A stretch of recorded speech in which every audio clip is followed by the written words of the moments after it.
My name is Joshua Royal. My middle name is Aruna Sanjeewa, which is what my birth mother gave me, because I was born in Sri Lanka and then I was adopted as a baby to British parents at 5 weeks old. I went to a private school, then I went to an all-boys primary school, and then I started ballet classes because the girls used to go after school, and I've always been around the girls. So I then started ballet classes and then auditioned for the Royal Ballet School, the junior associates, so that was about 9. I did that for 2 years. Then I went to the Royal Ballet School age 11. It was a bit of a whirlwind, didn't really know what I wanted to do, and then after the last year, I auditioned for the upper school but I didn't get in.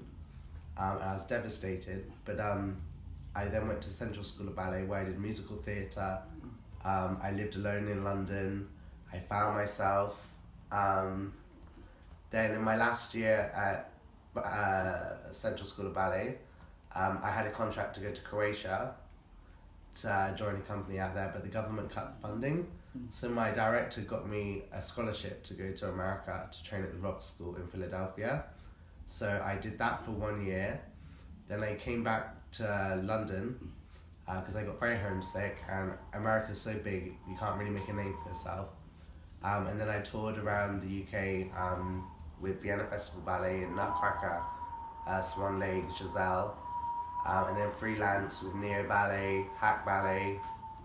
I did Romeo and Juliet with English National Ballet and Merly Dance, and then I just got tired of going from job to job, so I took the time out. I worked at Hawksmoor, I worked at Virgin Active, I worked as concierge, just to live a little bit and have a bit of a party time.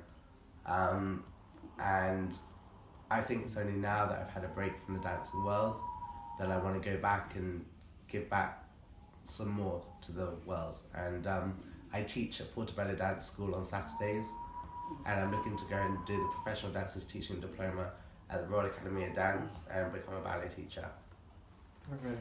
Have you always wanted to do ballet? I've always loved dance and the male body. Been fascinated by the muscle tone. My mum took me to my first ballet when I was about 3. I went to see the Nutcracker at the time it was Festival Ballet, which is now English National Ballet. We went to see the Nutcracker at the Royal Festival Hall. Okay. And it kind of started from there. So when you were doing ballet, yes, can you describe the rigorous training that you have to go through? Well, I started from age 5 when I was just doing classes, but then when you get to a professional level, you're training from 9 a.m. till 5 in the evening, and then you've got rehearsals as well as like rigorous gym training, so it's quite intense. And what does it do to your body when you're training? It takes a lot of stamina, endurance, and you have to take care of your body. Your body's a temple, so how you fuel your body to get through the day, not eating fatty foods that make you tired, and just like eating a healthy diet.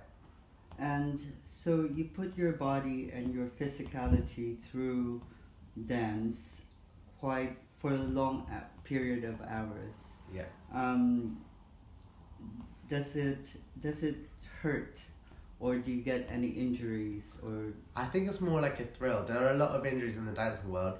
Touch wood, I never had an injury. Yeah. But it's how you take care of your body and not pushing yourself to the limit when you're tired, listening to your body and knowing when enough is enough, and pacing yourself through a show or a tour, or just listening to your body. So you're quite an athlete then? I would like to get back into it eventually, but it does take a lot of motivation and determination, and it's a lifestyle. Yeah. In the ballet industry, when you were dancing, are there any pressures that were there when dancing or in the industry? I think, I mean, a lot of it is race and the height. When you go to an audition, they just look at your physique, and if they don't like you, you're cut before you even dance. I mean, on my auditions, I got to the very end of all the auditions, but it was when I came to partnering. I was very skinny back in the day, and they expect you to lift the girls, and really, I wanted to be lifted rather than lift them, you know. And talking about girls and boys in the ballet industry and based on looks, what if you were good in what you do in dancing, but you're never quite the look that they're looking for? Well, this is what got me at auditions. I went to hundreds of auditions around the world, and maybe they just hold auditions for the sake of it. So you travel all this way, and they only take one person from the